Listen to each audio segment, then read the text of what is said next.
Good evening.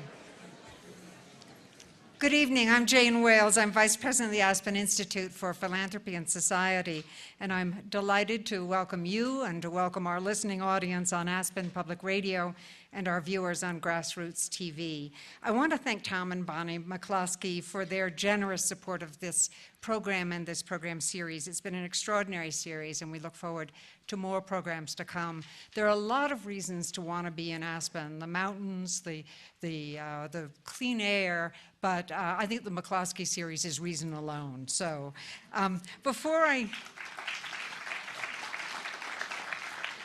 Before I introduce our guests, I just want to let you know that during the question and answer session, we'll be using the two microphones that are in the outer aisles. So just queue up so that your question will be heard by the rest of the audience and by the TV and radio listeners and viewers.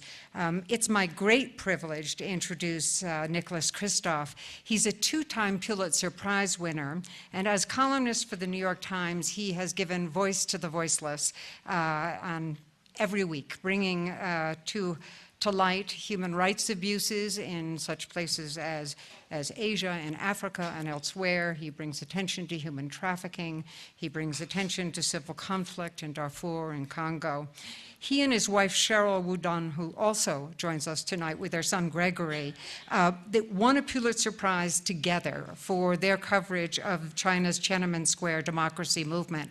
And I believe they were the first married couple to win a Pulitzer Prize in journalism. Nick is also with us at the Aspen Institute this week as a member of the Institute's Aspen Strategy Group, which is a distinguished gathering of foreign policy experts, and they're here to discuss the impact of the global economy on foreign policy and national security. After Nick's talk, he is going to sign book plates in the lobby for his upcoming book, Half the Sky: Turning Oppression into Opportunity for Women Worldwide. The book is due out next month, so you're getting a preview. Please welcome Nicholas Kristof.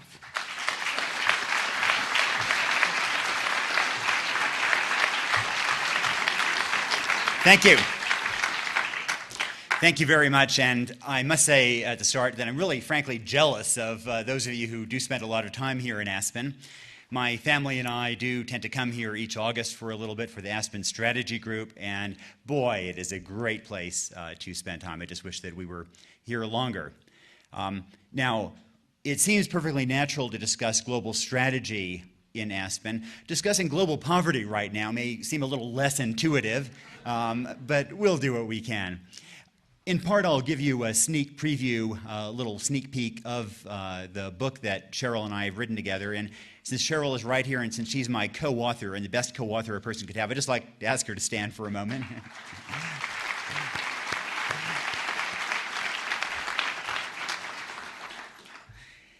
Let me start by, I think that one of the things that people always ask about aid effectiveness and whether it makes a difference. So let me start with a story that I think underscores the kind of changes that can happen.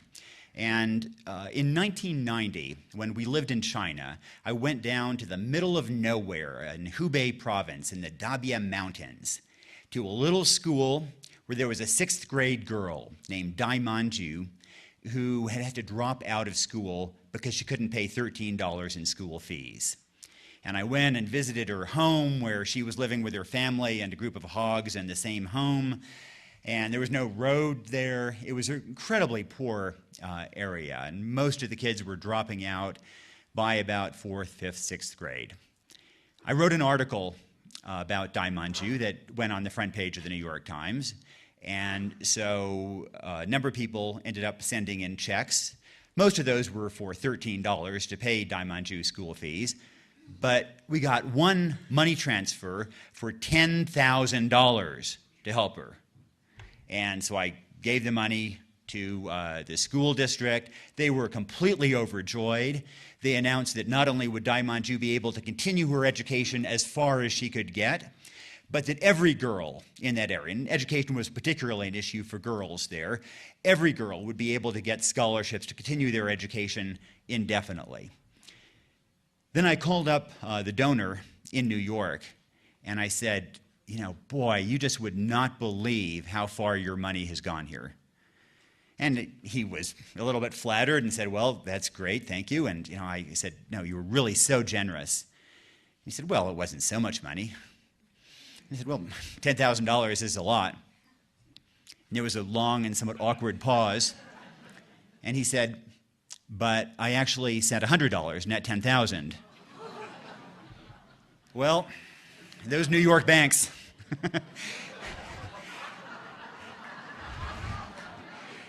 It turns out that the bank had a little bit of trouble with the decimal. And so instead of sending $100, it had sent $10,000. So I called up the bank spokesman on the record and asked him if he intended to take back $9,900 from these poor students. He said, off the cuff, on consideration, I think we're happy to make a gift of the remainder. Well,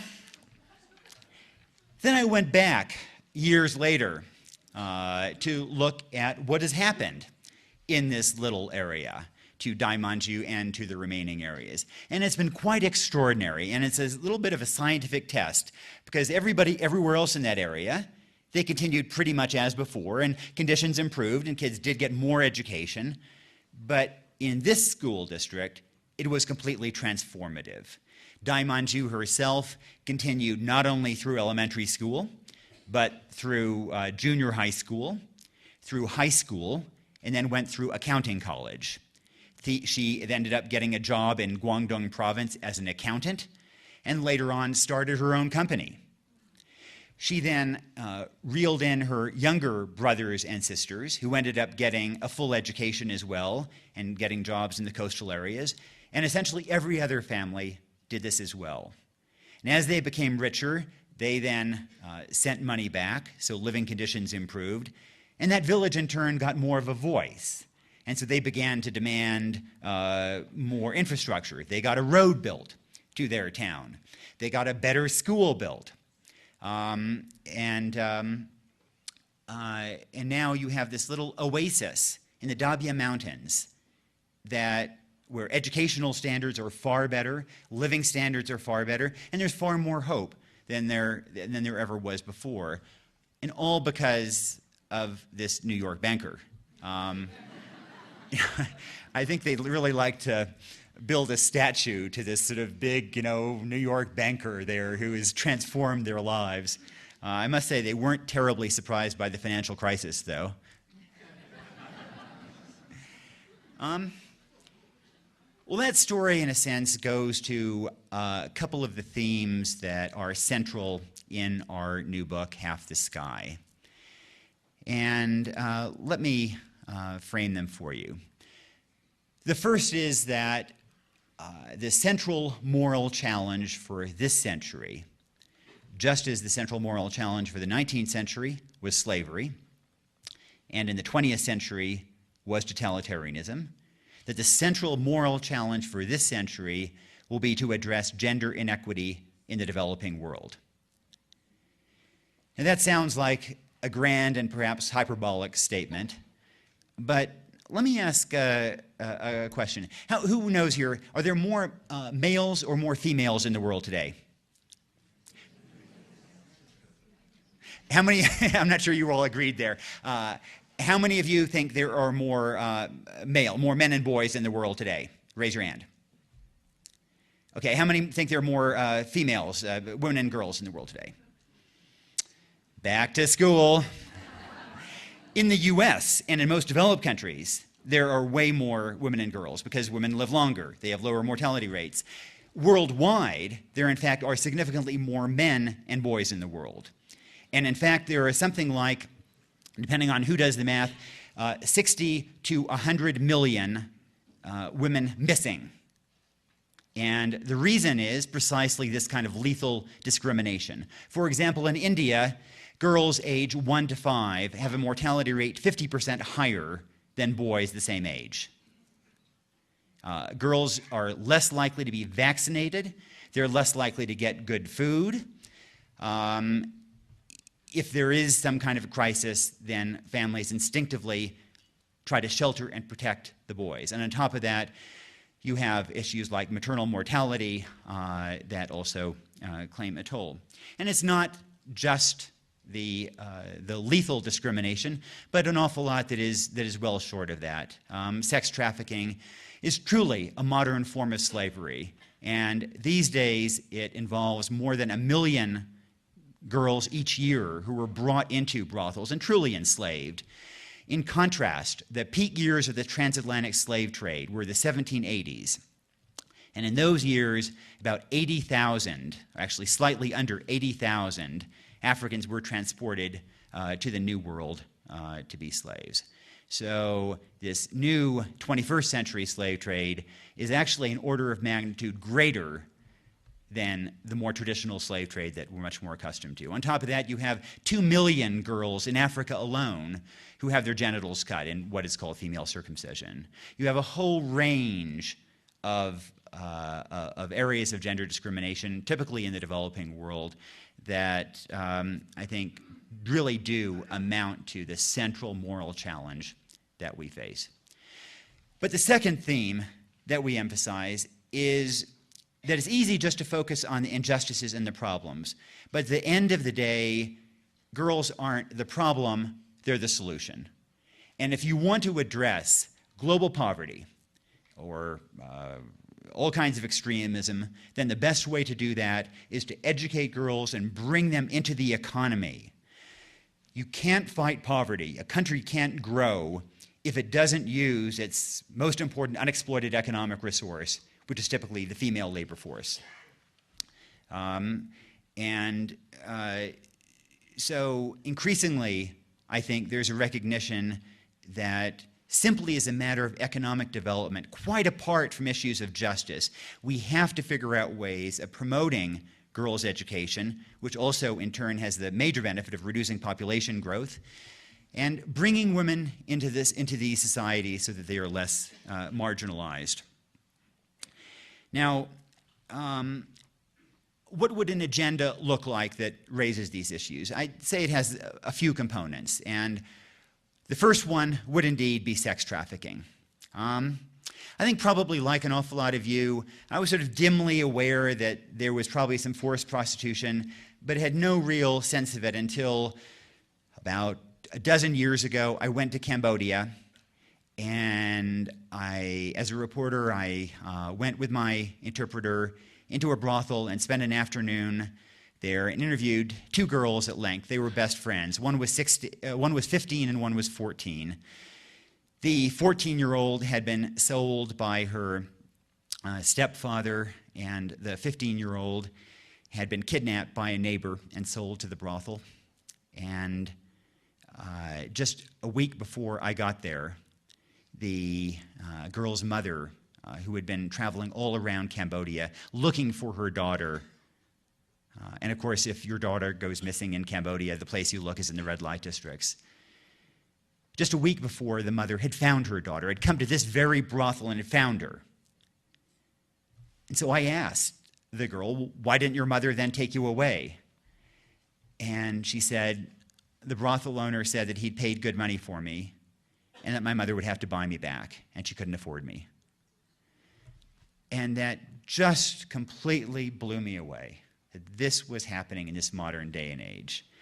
And those girls couldn't leave the brothel. If they tried to run away, the police would have arrested them and handed them right back to the brothel owners. Right next door, there had been a brothel that had burned down, and there had been 2 girls that had died inside of it because they had been considered flight risks and so had been chained inside. And so I walked out at the end of that afternoon feeling kind of guilty. I mean, I walked out knowing that I had a great front page story and that those 2 girls were going to end up staying there and probably dying of AIDS. And it felt unequal, and it also felt, frankly, kind of exploitative of them for 2 girls who were being exploited every day. And it was partly that experience that led me more recently to do something that attracted a lot of comment and a certain amount of criticism in the journalism world. When I went back to, as a columnist, to write about the issue, again, I found two other girls to write about, and I ended up buying them from the brothels. And it's an amazing world. I got receipts from the brothels. They printed out receipts for the purchase of another human being, and took them back to their families. But after what had happened the first time, I didn't want to, again, have a great column, a great story, and to leave these two girls behind to die of AIDS.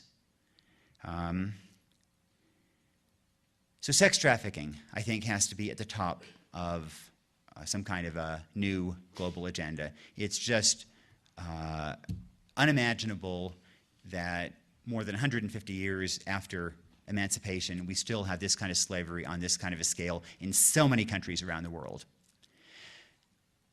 A second item of this global agenda, including a philanthropic agenda, has to be maternal mortality. And this is something that we tend not to think of because in this country, frankly, women tend to live through childbirth. It's not something that is lethal in the same way that it is in so many other countries around the world. But worldwide, 1 woman a minute dies in pregnancy or childbirth, and 20 are injured through the complications of childbirth. Maybe the worst injury that one can have, just about the worst thing that can happen to a person in the world today, is something called obstetric fistula, which is a childbirth injury. And there's one extraordinary woman who I've come to know in Ethiopia, named Mahabuba Mohammed. She was living in a remote area. She was sold to a wealthier man to be a wife or a mistress or sex slave, whatever you want to call it. She became pregnant, delivered out in the bush by herself, couldn't have the baby, ended up with this crippling injury, a fistula, which leaves her incontinent. She's trickling wastes all the time and also unable to walk.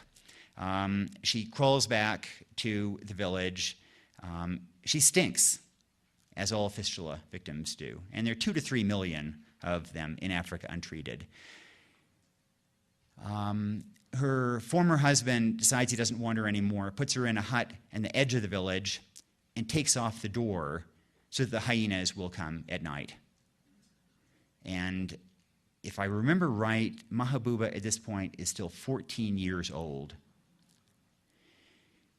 So she stays up all night with a stick, fending off the hyenas all night, and then she knows that her only chance for survival is that a couple of villages away, there's a missionary. She crawls all day, manages to get to that village, lands half dead outside this missionary's home, and he sees her. He takes her to Addis Ababa. There is a Western-funded hospital there, the Addis Ababa Fistula Hospital in Addis. In fact, it's quite possible. Has anybody here supported that hospital, Addis Ababa Fistula Hospital? Okay, it's just an amazing hospital.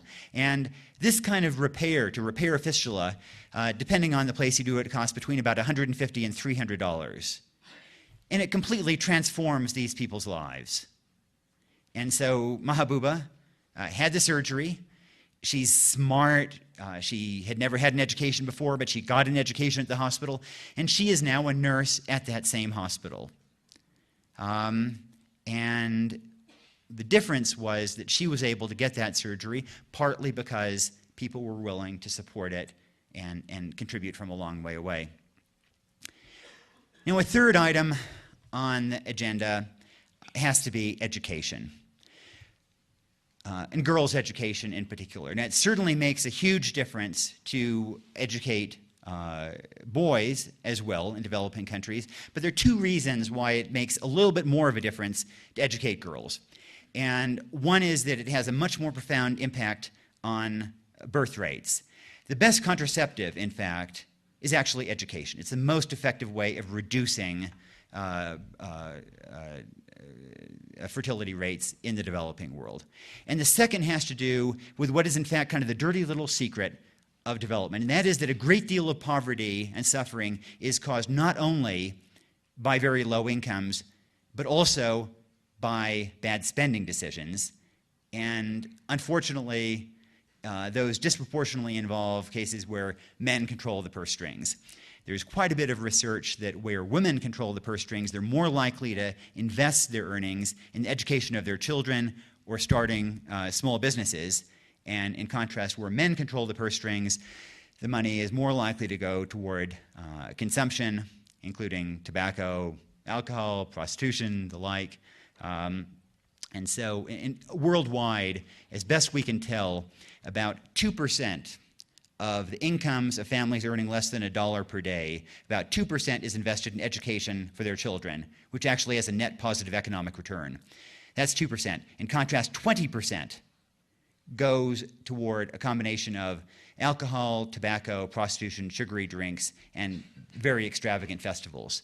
So if you want to think about how you can make a huge difference, if you can reduce that 20% to 15% and raise, for example, the 2% invested in education to 7%, that would have an extraordinary effect on poor countries. And one way to bring about a little bit of that impact is to give women more control over the purse strings, and through educating girls, to give them more earning power. For us, that has involved as well. We've been experimenting in this. We started a school in Cambodia over the New Year, and partly that was indeed to educate these girls. Frankly, it was also a way to, we hope, to show our children that there are places in the world where kids truly value education and desperately want to go to school if they have the chance. I'm not sure it was totally transformative in that respect, but I think it does truly make a difference. Now, there are a couple of caveats to add, and one is that, frankly, helping people is harder than it looks. And in this area of education, for example, now it's pretty easy to start a school. It's a lot harder to make sure that teachers actually show up afterward. And one of the perennial problems in developing countries is that there's a school and a nice new building, but teachers don't show up. And I can't tell you how often I've dropped in on schools, most recently in Pakistan, from which I just returned. And you go to the schools, and nice building, there may be some students there, there may be one teacher there, a junior teacher, the other teachers just aren't there. Another example of how things can end up being a lot more complicated than they look has to do with scholarships. So often, we in the West, knowing that girls' education is so important, have started scholarships in Africa, say, for the best girl in a school, so she can continue her education. Typically, those scholarships are then handed out by the principal or headmaster. When you actually go and visit these schools and see them on the ground and see the scholarship winners, then there's something that is kind of discomforting. Over and over, you see that the winner of this scholarship, picked by the principal, is the prettiest girl in the school. And in exchange, she is expected to sleep with the headmaster. And he may very well have HIV or AIDS. And all of a sudden, the impact of this scholarship seems an awful lot more complicated. But we're also getting an awful lot better at figuring out what works. And particularly in the last 10 years or so, there's been a real revolution in trying to bring more of a business mentality to philanthropy and to aid and development. And in particular, randomized tests where you introduce some kind of intervention in one particular area, randomly chosen, and you see the impact. You measure through various metrics the impact of it later. And we're really getting a much better sense of how to get bang for the buck in these various changes. And for example, in educating girls, in education, it turns out that if you do it through the way we normally think of, by building a school, then that's a relatively inefficient way of increasing education. It costs about $100 to get one more student into school if you do it by adding bricks and mortar. In contrast, the most effective way of doing this is by deworming kids. And who would have thought? I mean, we never think about deworming kids. But in much of the developing world, every kid has intestinal worms that causes anemia, causes malnutrition, it causes substantial absenteeism. For a 50-cent pill of albendazole, you can deworm that kid for about a year, and you can dramatically reduce that absenteeism. And so for only $4 a year, you can get one more student attending classes. And there's a whole range of other interventions that we're getting more sensible about. In the world of AIDS, for example, the debate about how you prevent AIDS has always been, or has typically been between liberals who argue that the solution is more condom distribution and conservatives who argue that it's abstinence-only education. And in fact, the intervention that has had the most sign of being most cost-effective is where you simply go into the classes, to high school classes in South Africa, and you tell the kids what the HIV infection rates are by gender and by age group. And what it shows is that teenage boys essentially don't have HIV. Teenage girls, some do. Middle-aged men, just beware. And the upshot is, when kids have this information, is it doesn't actually reduce how much sex is going on in the school.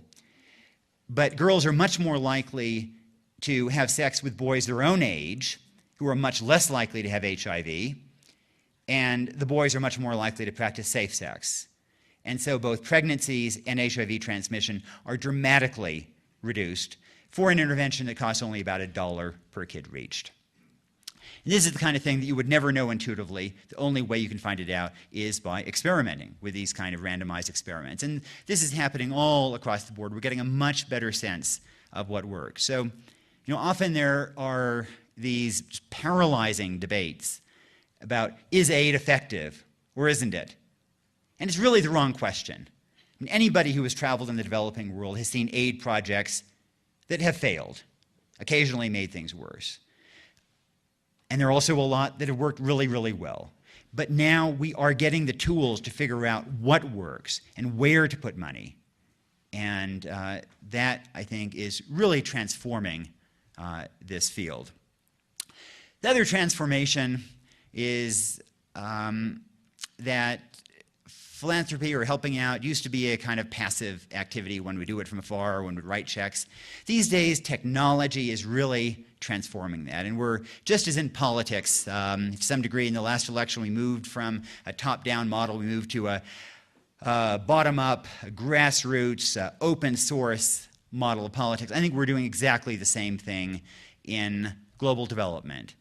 I'm sure some of you know about Kiva. Did any of you lend on Kiva? Kiva.org? For those of you who don't know it, Kiva, it's kiva.org, and it allows you to make micropayments. You essentially fund an account, and then you can lend to a small businesswoman in Paraguay, or you could lend to a baker in Afghanistan, or somebody starting a business in Congo, wherever it is. But you simply go through the website and you choose who to lend to, and then that money is indeed payback and returned to your account. But it allows you to see exactly where your money is going, and it gives people a sense of the difference that they're making. There is something quite similar called globalgiving.org, which again, Sheryl and I, for example, on Global Giving, we donated to a program in Bombay and Mumbai that keeps at-risk girls at the train station, gives them an education.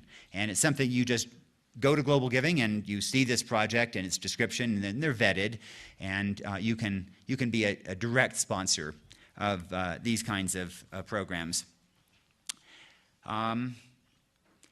Technology has also change things. So often I end up, well, just coming back from Pakistan, for example. In Pakistan, one of the people that I've written about periodically is a woman who has sponsored a program for burn victims in Islamabad. And one of the huge problems is that husbands get tired of their wives, and mothers-in-law are a huge problem as well. Mothers-in-law get tired of their daughters-in-law. And so there's an accident with a stove, and the wife or the daughter-in-law ends up being very badly burned, often burned to death. Sometimes it's an acid attack instead. And this woman has been helping these women both prosecute their attackers and also get surgery, get help. But, you know, she's just a woman in Islamabad who was using her own savings to try to do this. And a woman in Colorado who had never actually been to Pakistan, just by email connected with her and built a website for her to channel assistance to her. And so now all of a sudden this woman in Pakistan has so much more resources to help and can help so many more people as a result. Likewise, one of the projects that I have just fallen in love with is a hospital, maternity hospital in Somaliland, run by an extraordinary woman called Edna Adan, who was a UN official from Somaliland. At the end of her career, she sold her Mercedes-Benz, cashed out her accounts, and tried to build this hospital in the middle of Somalia. And somehow she got connected with a group of women in Connecticut and Minnesota. And especially these women in Connecticut began raising money among each other and sending the money to Edna. And a few years later, they actually visited Somaliland, which was completely mind-blowing for them. And they really saw what they had wrought. And it's extraordinary that in Somalia, you see this amazing maternity hospital. My favorite moment from my visit was when Edna, who's this really fiery nurse midwife, she, in the middle of the night, a taxi rolls up with a woman in the back seat giving birth, and so she rushes out, is trying to help. Then the man realizes that his wife has actually completed the birth. He says, "Oh, no, I don't need help. Nothing, we're leaving now. I don't want to pay anything." And Edna shouts to the guy at the gate, "Close the gate, don't let him out." And then he says, "I'm not going to pay, we have a baby." And Edna says, "You've got to get the placenta out. Your wife will die." And so in the back seat of this taxi, she proceeds to help this woman to remove the placenta, doesn't charge anything. Then the family leaves, the gate is reopened, and the family leaves. But this is all possible because of some people in Connecticut and Minnesota.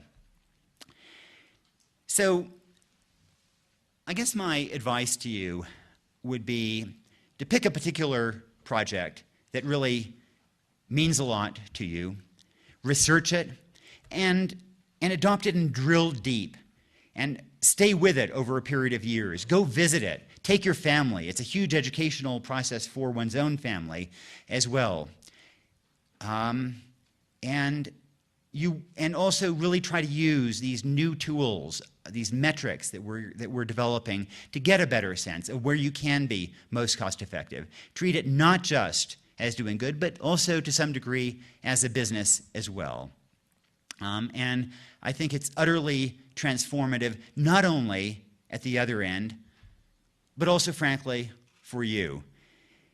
And I want to leave you with a couple of reasons why I think giving in these ways, getting involved in these issues, can really change yourself as well.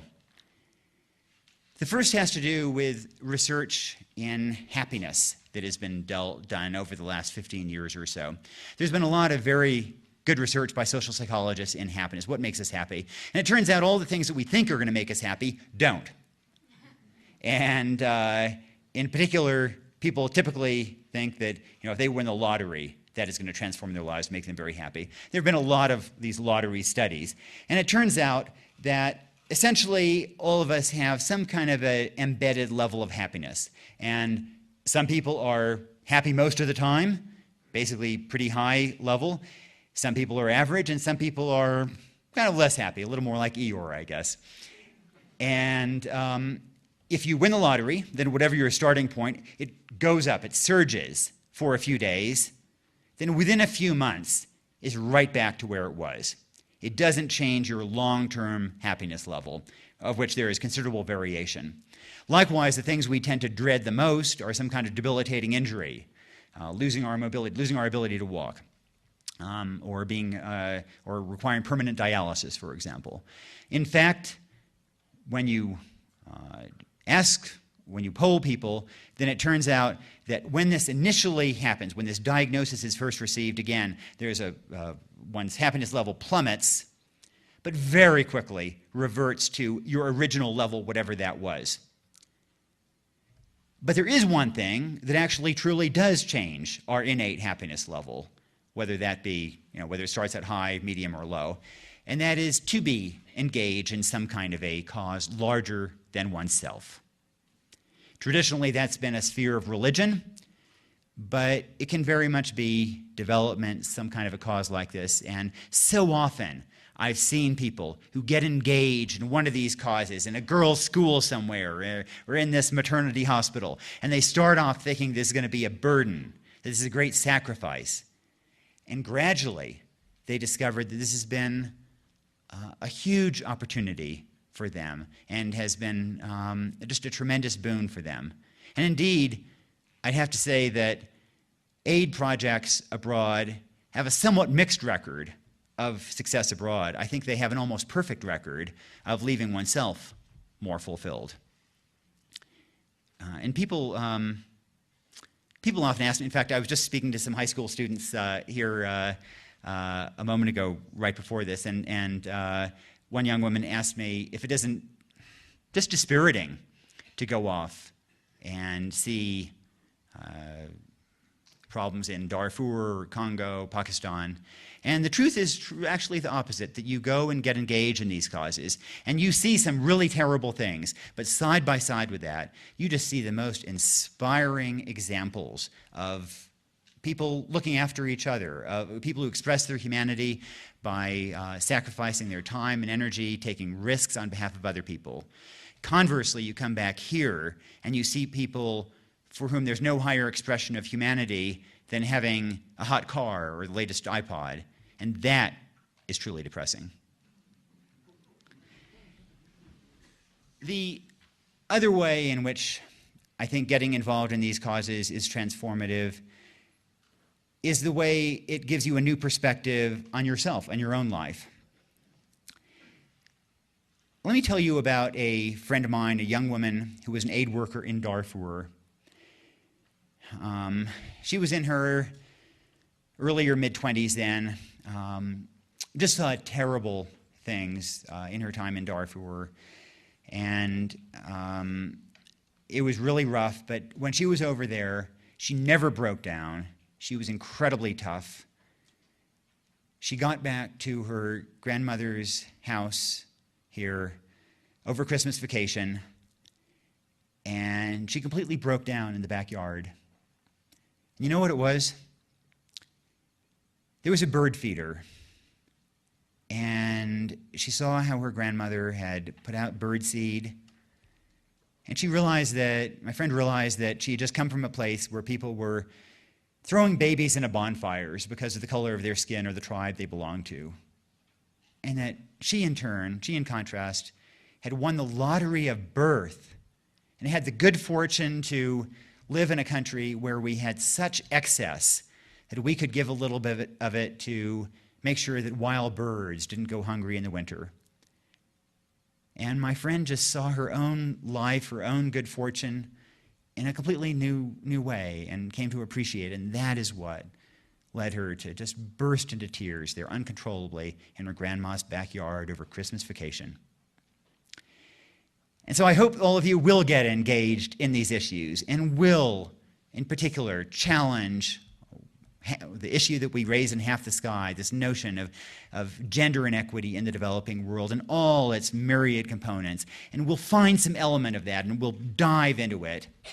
And that you'll not only make a difference abroad, but that you'll make a difference in your own life. And ultimately, the test of that will be if you can look at something as simple as a bird feeder and break down.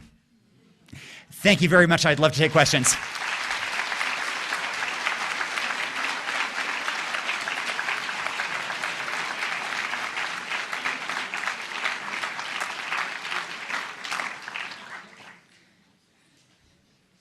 Hi, Amy Margin with the Aspen Institute. Thank you for a very inspiring talk. When you use the term best practices and metrics, you talked about we are getting better and we're learning how to do it. Who's we? We is the donor community, and in particular, I think what has happened is that you've had more people go from the business world into philanthropy and bringing kind of a business sensibility to it. Traditionally, aid workers came from a more kind of loosey-goosey approach, and if they saw something on the ground, then they would try to spend money to make it better. The problem that I encounter as a journalist when I go visit a project is that every aid organization in the history of the world has always claimed that every intervention is a great success. And you know it's not true. And until you can actually have these kinds of metrics, then it's hard to be sure where you get more cost effectiveness. And in particular, the two organizations that are doing the most in terms of really bringing this critical kind of business sensibility of bang for the buck are the Poverty Action Lab at MIT, which does just terrific work in this area, and an institute at the University of Washington that is, with Gates Foundation support, is doing something similar. And so development work is getting a lot smarter. I think that the problem is that we're still stuck in this question of, is aid effective? When truly the question is how to make it more effective, or what parts of it are more effective. And the kinds of aid that I think make the most difference tend to be health, education, and these kinds of women empowerment programs that I've been talking about. So the microphone's right here and right here. I know. Can you hear me? I sure can. Oh, okay. My name is Ann Spindell. I'm a guest here and with friends in Aspen. I'm a great admirer of yours and diligently read your columns and really appreciate the work that you do abroad. Do you see any of the same needs that you're discussing and describing existing in America? It's a good question, and the answer is absolutely. One of the real embarrassments for journalism was that when Hurricane Katrina hit, so many Americans were surprised to see this kind of level of poverty in America. And that was a real failure of journalism. People shouldn't have been surprised by that. On trafficking, for example, I've written a little bit about trafficking in this country, and I think people have the notion that the biggest trafficking problem is teenage girls brought in from other countries. I think, as far as I can tell, as an empirical matter, the biggest problem is teenage girls who have some kind of problem at home, run away, end up at the bus station, and end up with a pimp who really, and there's a huge variation in what happens, but in some cases, these girls are truly enslaved, and in those cases, that's a purely domestic issue, and it doesn't get nearly enough attention, and there's a whole range of these. Having said all that, often I think the most extraordinary needs and injustices are indeed abroad. When I have a contest to take a student with me on a reporting trip to Africa each year, and the student I chose for the very first one was a young woman from from Mississippi, who had never been outside the country. She had grown up pretty poor, and she was kind of skeptical of the whole idea of reporting in Africa for precisely that reason. She said, there's so much poverty here. And she had never had insurance growing up. She'd been treated through emergency rooms. And we were in Cameroon, and we came across a woman a mother of three, who had complications in pregnancy. She'd had obstructed labor. The doctor wouldn't treat her, and we did everything we could. We gave money to the doctor. The videographer and I donated blood, and this woman, Prudence, she died in front of us. And this young woman from Mississippi, she said, this is just order of magnitude different from anything back home. and it truly is.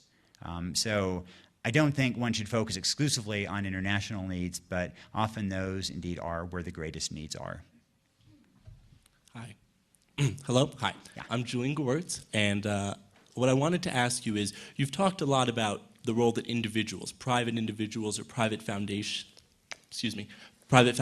can play. But do you think that our government has a moral imperative or a moral responsibility to play a role in these issues? For instance, it would seem to me that on issues like human trafficking, they could do a lot. But I've also read that organizations like USAID are pretty broken at the moment. So what are your thoughts on that? Thank you. It's a good question, and absolutely, I mean, the answer is it takes all of the above. But on some issues, indeed, governments have to lead the way, and trafficking is a good example of that.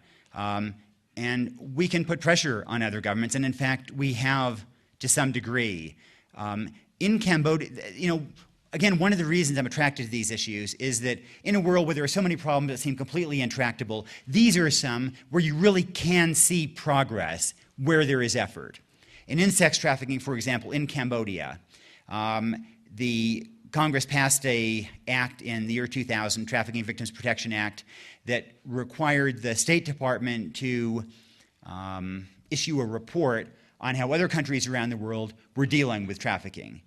And we shamed Cambodia into beginning to look at the trafficking issues.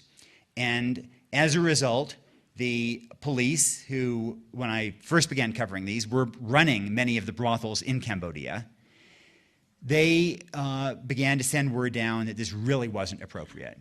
And they began to go into other businesses. They began to steal motorcycles or fence stolen videos or do other things. But because of U.S. pressure, sex trafficking was something that was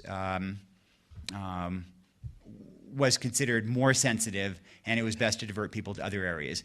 In contrast, I saw the opposite on the India-Nepal border a couple years ago, and write about this in Half the Sky.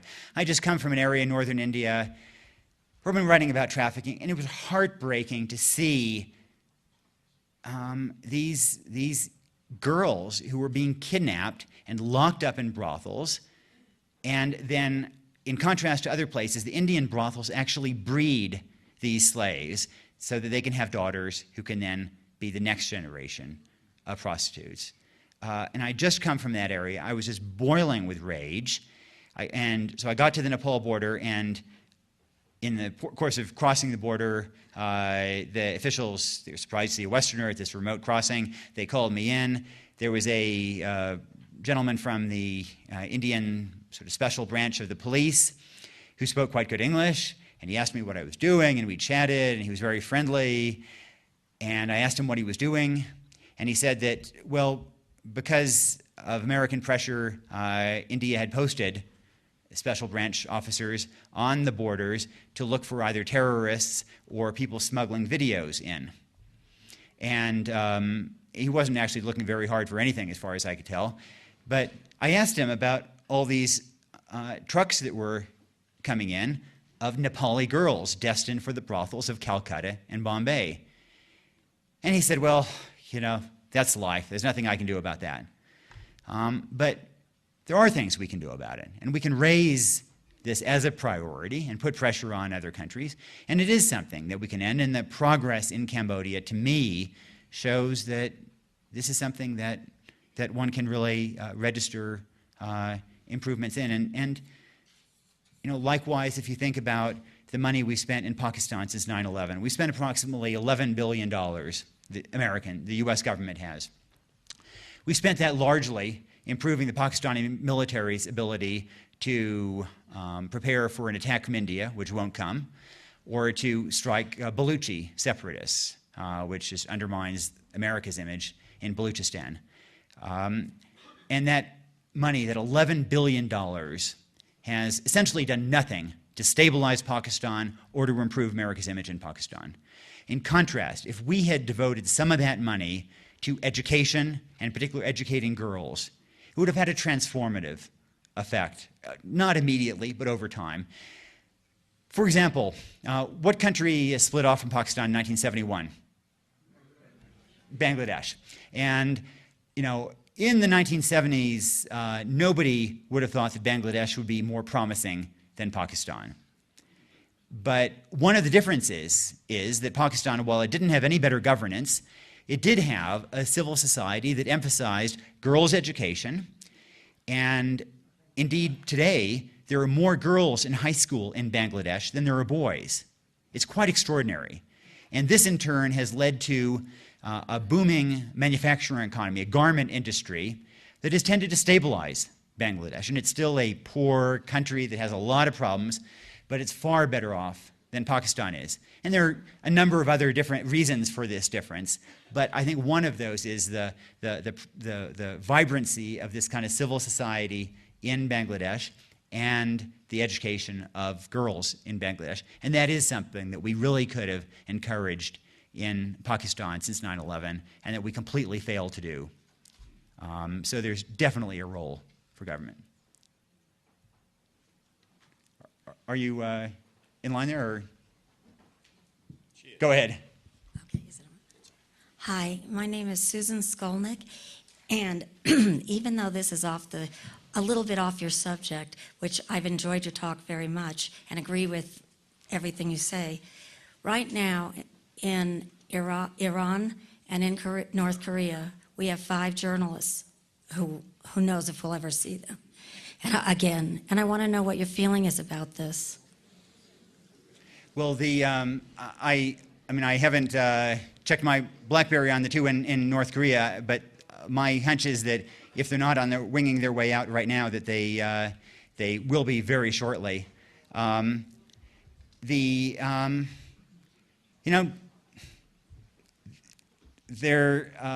Journalism can be dangerous. And if you go out and bear witness, then at times you get into trouble spots. And I don't think that we can ask for more help than anybody else. And the truth is, in fact, that we as journalists, we tend to dive in and stay relatively briefly and then go out. And in contrast, there are aid workers and there are local people who are there day in, day out, taking enormous risks. I'm always most worried when I go to Darfur, for example.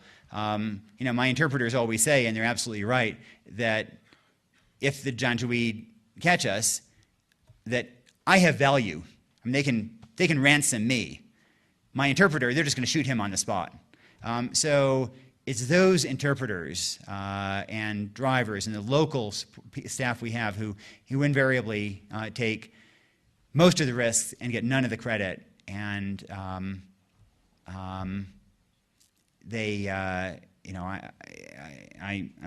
thinking in particular about one time I got stopped in Darfur at a checkpoint, and the officials they told my interpreter to get out, and they told me and my photographer to go on. It says, nothing to do with you. We're just going to hold this guy for investigation. And it was pretty clear they were going to end their investigation 5 minutes later and shoot him. And it was very, very terrifying. And eventually, after a long time, we managed to get him out, and he was okay. But it's important to be concerned about those journalists, but don't forget also those local staff who end up taking even more risks and tend to get none of the credit. Hi, my name is Jean Burrell, and I'm wondering, given the economic conditions in these countries that you've outlined and that often lead to trafficking in children, how you feel about the need the U.S. seems to have to put restrictions on child labor laws in these developing countries. I'm actually a skeptic about child labor laws and in general about the anti-sweatshop movement. And let me explain this, because I'm perhaps the only American who is to some degree in favor of sweatshops. And that's really not a joke. I mean, I spent much of my career in East Asia, watching East Asia grow and boom because of low-wage manufacturing exports. And in contrast, I go to Africa, and there's no manufacturing industry at all. And what countries like Ethiopia or Ghana, Liberia, desperately need is a manufacturing industry to provide employment to people. And manufacturing in particular tends to benefit women because men can work in construction and other areas, but women have fewer alternatives and indeed tend to be preferred in manufacturing. So, the most desperate problem in Africa, for example, and in the poorer countries of Asia, isn't sweatshops. It's really the lack of this kind of low-wage manufacturing. Now, child labor is a different issue because you want kids in school, not working. But where there have been experiments in child labor laws, they turn out to be remarkably ineffective. The formal labor sector in these countries employs very, very few people, children or others.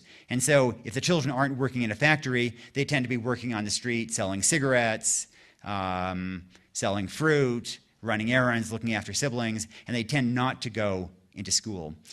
What does work in terms of getting more kids into school, and again, at this point we have pretty good research about it, is various forms of bribery.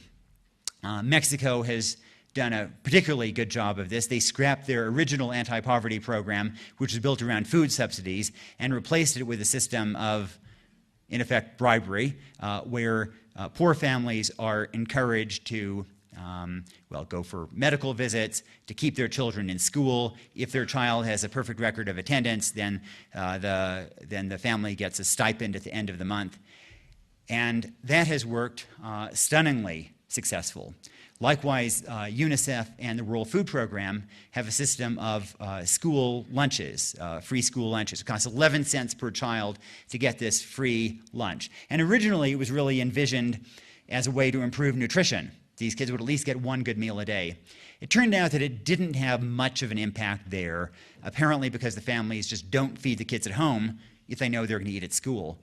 But it did have a major effect in terms of creating an inducement for parents to send kids to school. And in particular, in a number of countries, they now, at the end of the month, if a girl has a perfect record of attendance, the girl can take home a sack of grain or a jug of cooking oil. And all of a sudden, parents are much more eager to send their daughters to school. And so I think we need to, often in this country, we're a nation of laws, so we think that laws are where you bring about change. But in much of the world, laws are largely irrelevant outside the capital, and change comes around in other ways. These systems of school lunches, bribery, have often been much, much more effective. Yes, as I read your columns and as I hear you talk tonight, I'm really quite taken by not just what you do, but the number of places that you're involved and concerned about. And I guess my concern, just as a person, is do you ever feel overwhelmed by the magnitude of the odds that you're up against? You already answered the questions about personal safety a little bit. But the third question, as my mother would ask, is this any way to make a living? I mean, how long, what is your game plan? I mean, how long do you think you can be doing what you're doing and the way you're doing it, as opposed to doing something else or wanting to settle down in one place and maybe try to make an impact? I just feel so lucky that I have the chance to go to these places and talk to these people. And it isn't depressing at all. I mean, in my trip to Pakistan just now, I wrote about, and you may have read a column I did about a young woman called Asiya, who had been kidnapped at the age of 16 by a couple of criminals, ended up in the police hands a year later, was promptly raped by 4 police, and they tried to frame her for a gold robbery. She got out of prison, and she promptly has tried to prosecute those police. And now everybody is trying to kill her, the criminals, the police, and so on. But what courage. This is in rural South Punjab in Pakistan, where a teenage girl who was raped is expected to commit suicide, and instead she's trying to prosecute the police. I'm just in awe of somebody like that, utterly inspired by her, and the degree to which they really are change makers in their community. I interviewed her, in fact, at the compound of somebody I'd written about earlier called Mukhtar Mai, who had started a school and a shelter with funds sent in by readers. And I just feel incredibly lucky that I can help be a channel for that and be around and be a tool for people like Mukhtar and Asiya. I'm a Sherpa for them, and it is truly a wonderful opportunity. I'll never get tired of it. Thank you very much.